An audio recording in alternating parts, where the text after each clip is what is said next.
everybody. This is Lisa Harper, and you're listening to the Not Ready Yet Curating Conversations for the Aging Journey podcast. This is the show that changes the conversations we have with our loved ones about aging and life decisions.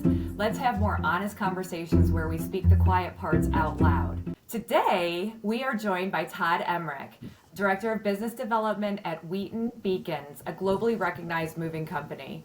With a career in the moving industry spanning back to 1997, Todd has dedicated himself to understanding and addressing the unique challenges older adults face during relocations. He's a trusted expert and sought-after speaker.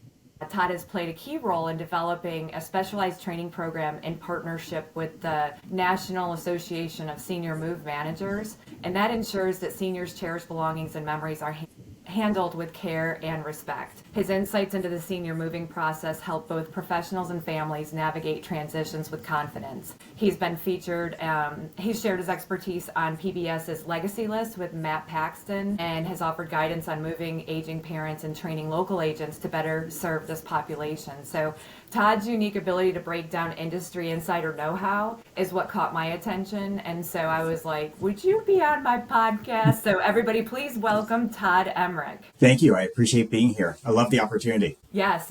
And so I know we both have that passion why we're here to help families at this stage. You're specifically in the moving industry, which I think has so many questions. It's like you don't know what you don't know. And I always say there's insider information. And so to have somebody that's on the inside be able to share those things with everyone, it's such a gift. So thank you again. Absolutely. So what is the first thing we should know about understanding the moving industry? It is enormous. It's a vast industry. And there are so many different types of movers. Some specialize in logistics, some specialize in people, others specialize in things. Some movers are part of a van line, a national network. Others are independent, others do local. So it's very important to understand who you are talking to and can they provide you with the service that you need. Gosh, okay. So what's the first question that a family should ask themselves? Is it a local, is it like more like where they're moving, a local move versus interstate, or what? That's exactly where I would start. So if you're looking for a local move, that's what you're looking for. Someone that is experienced in that local moving. They're in your local town that has roots in your town. If you're looking for an interstate mover, it may be that same person that is connected with that van line that is allowing them to perform those moves. Okay. So you have a mover, a local person, and then they, in order to, I'm just picturing an interstate, a highway. You said van lines, so they coordinate with people that actually have the trucks and the wheels. Right. So when you think of movers, the big ones are Wheaton, Bekins. We're the fourth largest mover. You've got United, Mayflower, Atlas, Serva, which is Allied, and North American. Those are all van lines that have a network of independently owned and operated movers. So here in Indianapolis is Crown Moving and Storage. They're our local agent, locally owned. They do their own thing.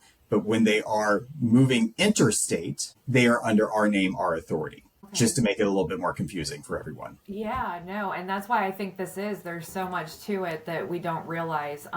So whether moving local or interstate, that's your first question to be asking yourself. And yes. Then what's the next thing like? Because I just feel I guess it was the same with the old yellow book, whatever, where we would find phone numbers. But with Google, people are Googling everything. I was talking about this week. If you had the YOLO pages, you pretty much had a concise idea of who was there in your neighborhood. Now you go on the World Wide Web and you don't know who you're talking to, where they're located. Do they have trucks? Do they not? It becomes so much more of a gray area. So that's really where you have to learn to protect yourself.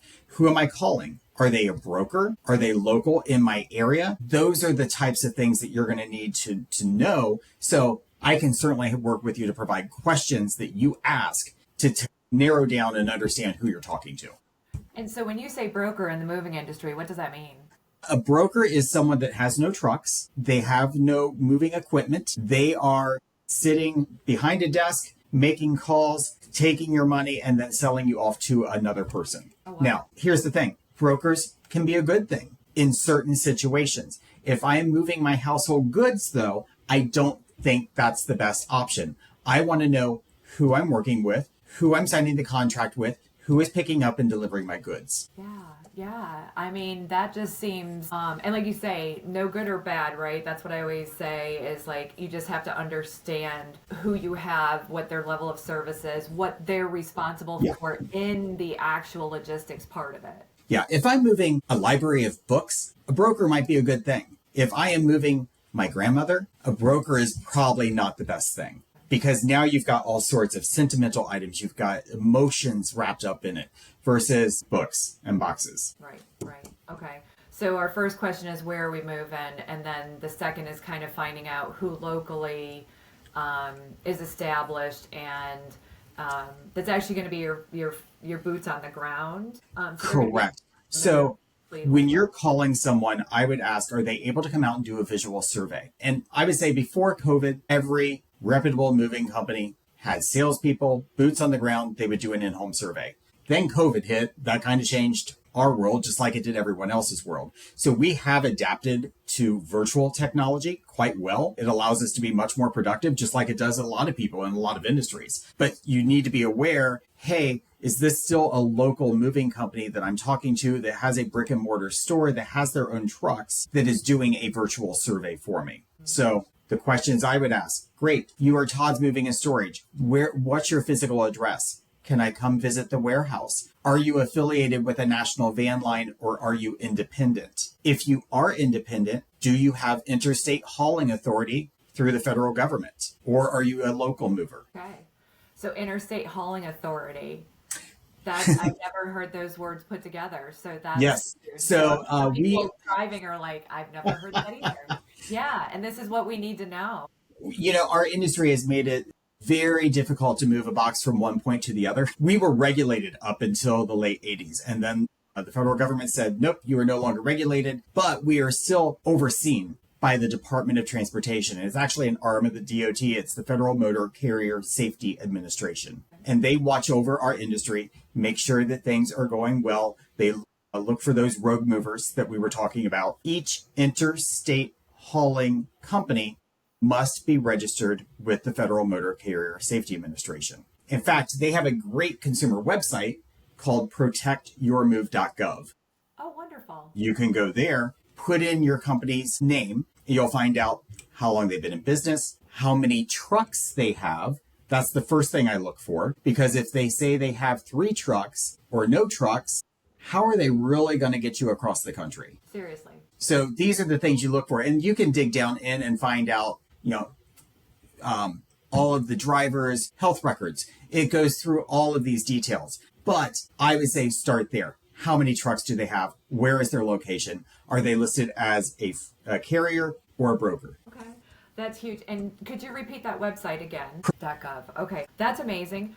Yeah, I think that I shared with you briefly, I have a personal story about my stepmom going to move, and I was part of the process of her moving, and I felt like a huge responsibility, and then I felt like I had failed her because she had said, we are just going to use the same people we used when we moved before. And I thought, okay, that's great. I'm good. I'm checking that box. Well, I'm off the hook. That box. That was premature because what happened was she went to Google to find their number, and somebody else had advertised in those little areas where we know where they are. But if you're not really savvy on the platform, she thought she was calling them, and then she got somebody else, which now I'm assuming was a broker, now that I know the words. So anyways, short story to say, think that, again, we're using the same people we used before. Wonderful. And then it really, I'll save the details, but it turned into having to walk away from a bit of money and going and finding the real people she thought that she was actually talking to begin with.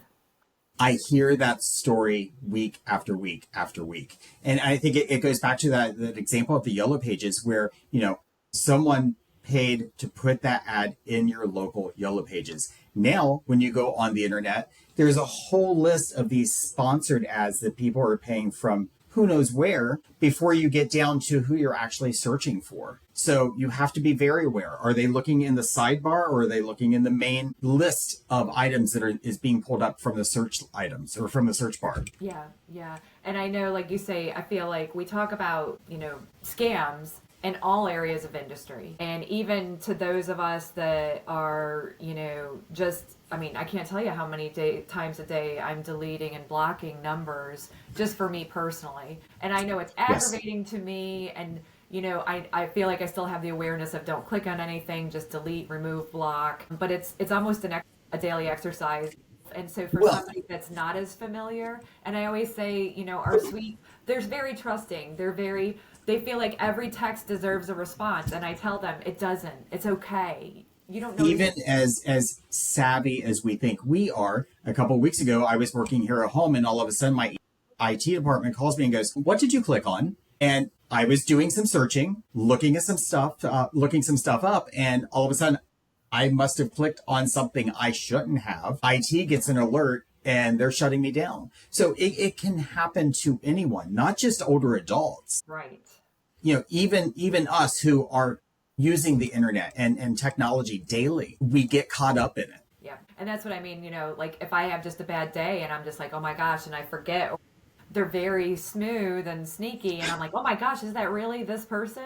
And so I feel like, our level, it's just, it wears on you and they're more, I think, just eager to respond and they still feel like it's a courtesy to respond to people. Yes. And so I tell people, I do a seminar here locally and I tell them, I'm like, I'm giving you permission to just delete. Like, you don't have to respond. They don't deserve a response until you know who people are. The best thing I learned last year is that my phone can block unknown numbers. Yeah.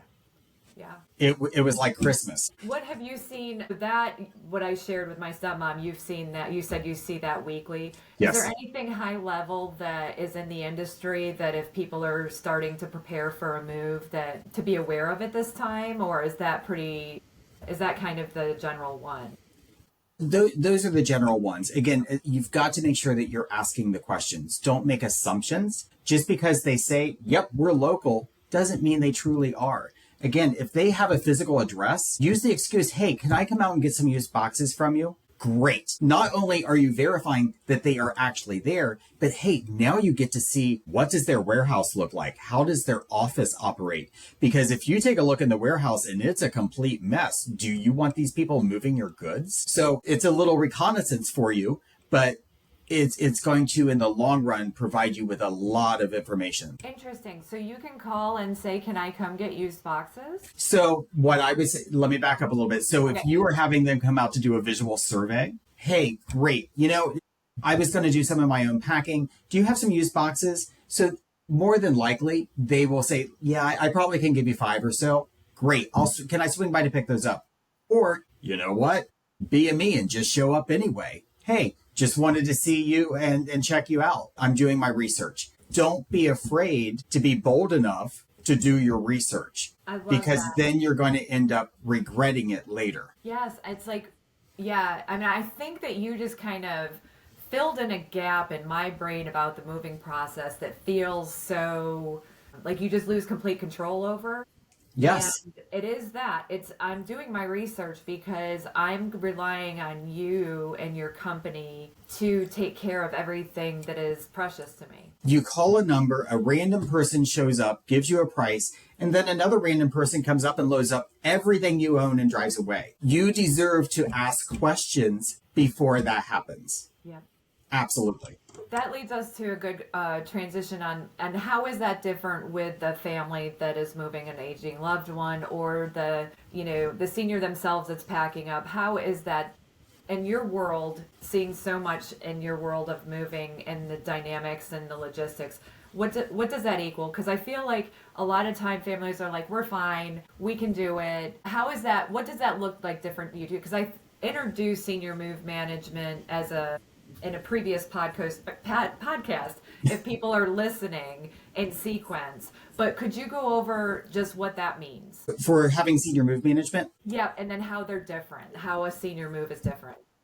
Senior move managers are a godsend, not only to seniors, but anyone. that is doing any type of moving, right sizing, aging in place, these are professionals that can come in at the very top of that funnel. While I'm down here, I'm actually moving this stuff. They're going to come in at the very beginning and say, okay, let's take a look at your process. Where are you moving to? Will these things fit? What do you need to take? What can we donate? So they are working through this process with you. As someone once told me, when you are downsizing or right sizing, you are going through not stuff, but you're going through memories. And you need an impartial person, not your daughter who said, I made that when I was 3. No, you need someone that says, do you need this? Your daughter made it when she was 3. Or do we take a picture of it, digitize it, and then the memory can live there? And to help make those hard decisions and keep that process moving forward. So when the movers do show up, you're not standing in a room that's unpacked going, we're not ready. We didn't know where to go next. And does that, so that you walk in and it's like that sometimes? Yeah. Absolutely. Absolutely. People think they can do it, and the process just becomes overwhelming. You're dealing with utilities, you're dealing with new addresses, you're dealing with all the tax complications, dealing with doctors and medications and banks, and now you want me to pack on top of this? Yeah. Yeah. People freeze and they don't know where to go, so they just stop. Yeah. And as a senior move manager, they can come in and keep that process moving.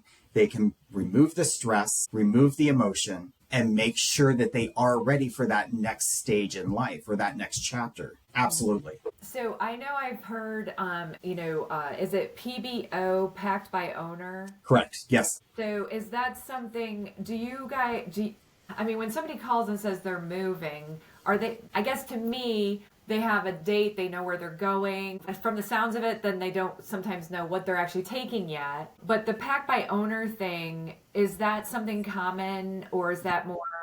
It's very common because it's a great, for doing your own packing, that's a little bit of sweat equity that can save you a lot of money on that final bill. But don't be penny wise and pound foolish. If you're doing a packed by owner, that means we, as the mover, I do not know what's in the box. I don't know the pre-existing condition of those items. So we are going to limit the liability that we have against damages. And that's 60 cents per pound per item. So if you look around your house and you have crystal, you have china, you have electronics, is 60 cents per pound per item going to replace that piece that you packed and it got broke?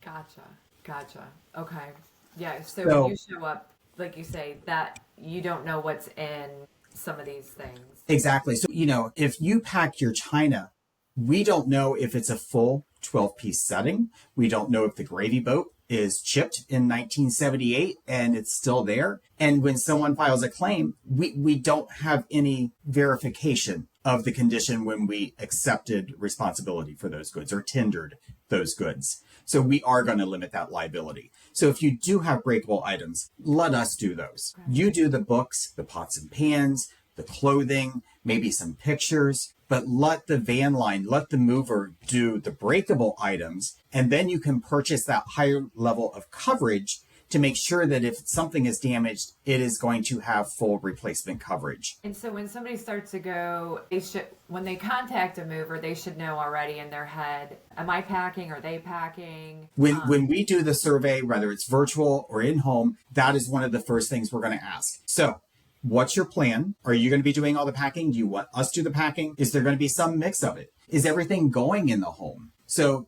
you need to have a game plan in place. And that's where that senior move manager comes in at the very beginning and can help put that game plan together for you. Because if you're moving from a 3,000 square foot home to an independent living community that's 1,000 square foot, you're not going to move everything in that house. Trust me, people have tried, but it doesn't fit. So that senior move manager can do measurements. They can put a floor plan in place so that when the movers do come, lickety split, we're loading and we're delivering you and we know what's going on. Okay. And your life is so much easier. And in your intro, I know that you created a program. Could you tell us a bit about that and what that equals? Sure. And you're talking about the Partners in Packing? Yes, that you made, and it was in conjunction, I believe, with the senior move management Yes. So we've actually got two programs going on. So a little bit of a backstory. It's been about 11 years now that I have worked with senior move managers. I was sent randomly to one of their conferences and I fell in love with their mission and their passion and said, this is mine. I'm on it. So I have kind of integrated myself with what they do. And I've been allowed to build upon that process. So we have two programs. One is with packing. It's called Partners in Packing. So with our van line, Wheaton Worldwide Moving and Bekins van lines, we have two brands. Senior move managers can come to us and say, we want to be certified. I will take them through packing training, paperwork, claims process. Then they are able to come in on interstate moves. So crossing state lines, they can pack as a certified senior move manager under our van line. And those goods are covered under that full value protection, just as if my team of Frank and Tom came in to do it themselves. So it allows, so let's take a look at Mrs. Smith. She may have some cognitive issues. She has some concerns about moving. She gets confused easily. Now that senior move manager can take the movers out of that picture until the actual day of move. As they are right sizing that home and doing the floor plans, they can start to do the packing themselves. And senior move managers tend to pack a little differently than us. It's not right, it's not wrong, but they tend to pack for destination because they are planning that floor plan. Whereas we come in, we pack for density because we don't want anything to break. So it smooths that entire journey for the customer. So interesting. So I think that might be a new concept for everybody listening, the pack for destination and the pack for density. Could you go a little deeper on those two? Sure. So if a senior move manager is in there and they know that you're going to have a coffee station at your new home, they are putting everything for that coffee station in one box. Frank and Tom are coming in and going, I need this box to be packed tight so nothing breaks. They don't know about the coffee station. They don't care about the coffee station. They're just making sure that nothing breaks, which is their job. And they do a great job at it.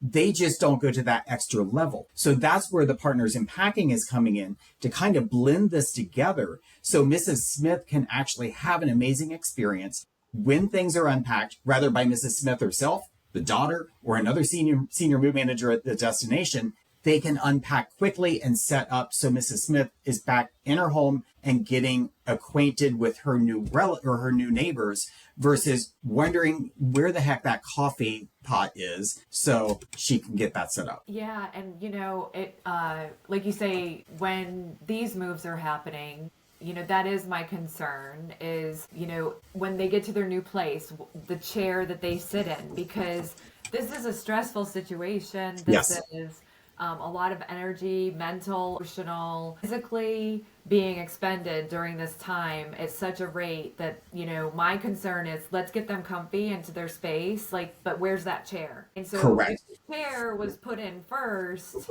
it's coming out last at the new place.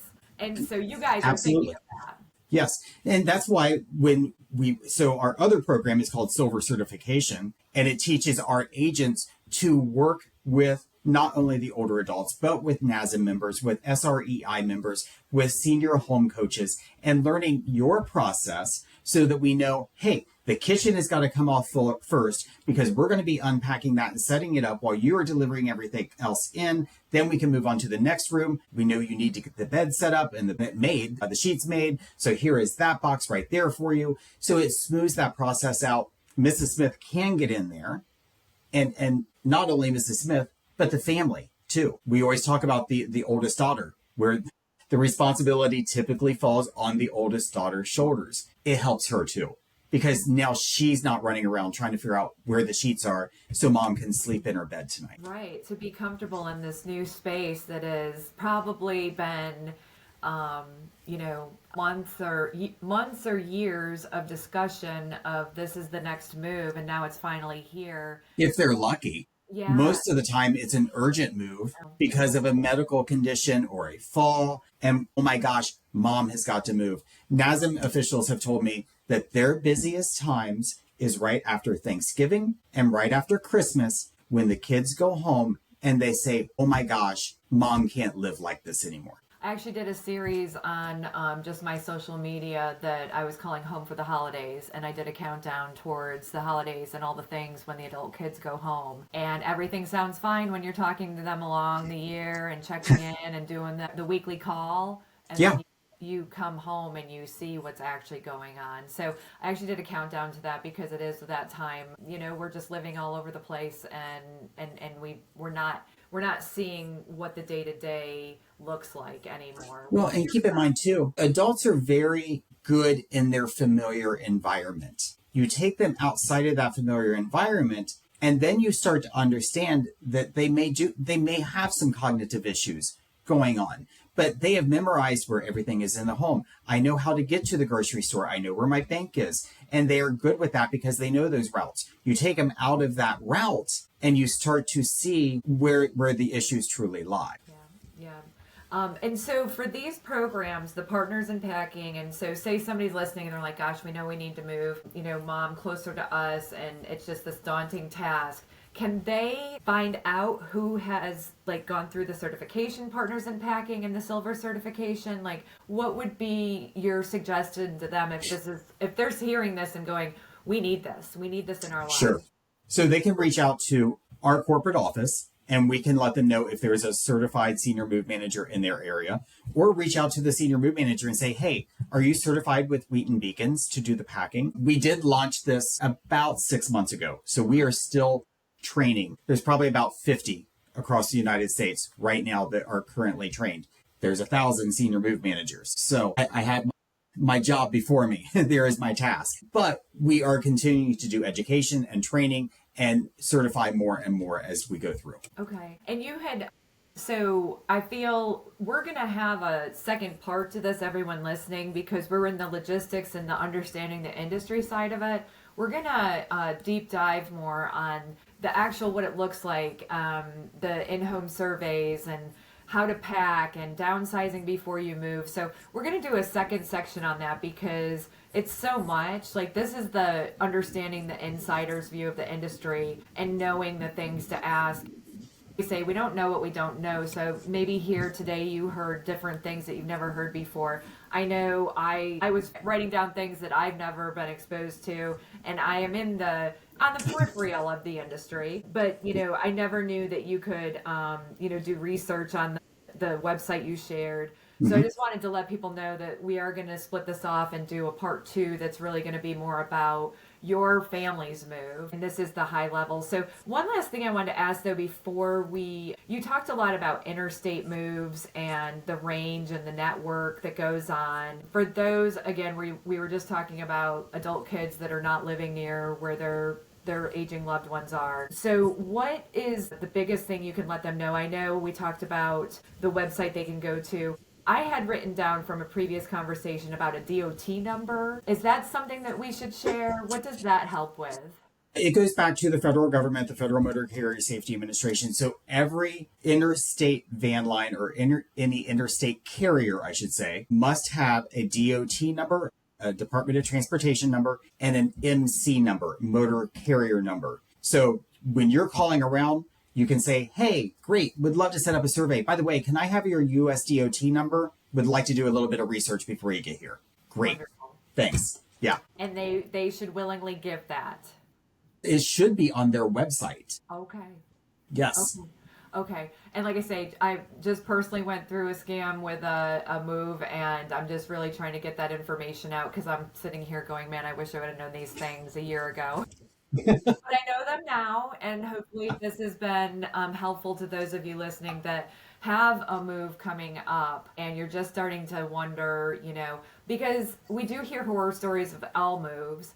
We probably could share. I know I had a TV broken. I mean, we've all got stories about a personal move. Right. But when it's at this level, the delicacy that is needed and the move is it's like the first impression. Even though it has nothing Absolutely. to do with the community wherever they're going, the move is the first impression into this next chapter of life. And so we just want to make it as smooth of a transition as possible. Absolutely. Absolutely. So we share that sentiment. So Todd, thank you so much. We're going to say thank you to Todd for joining us on this part 1 of learning the insider part of the industry of moving. And will join us next time on the session involving what that equals to you and how to prepare your home and your loved one as they prepare to move to their new chapter of senior transition. So thank you, Todd. Thank you for having me. Thanks for joining me on Not Ready Yet, Curating Conversations for the Aging Journey. If something in this episode gave you clarity or the courage to start an important conversation, or offered a new way to look at things, I hope you'll share it with someone who might need the same encouragement. Remember, navigating aging isn't something we have to do alone or in crisis. With love, logic, and the right tools, we can face what's next with confidence and connection. Be sure to follow or subscribe so you never miss an episode. And if you're feeling generous, leave a review. It helps others find the show.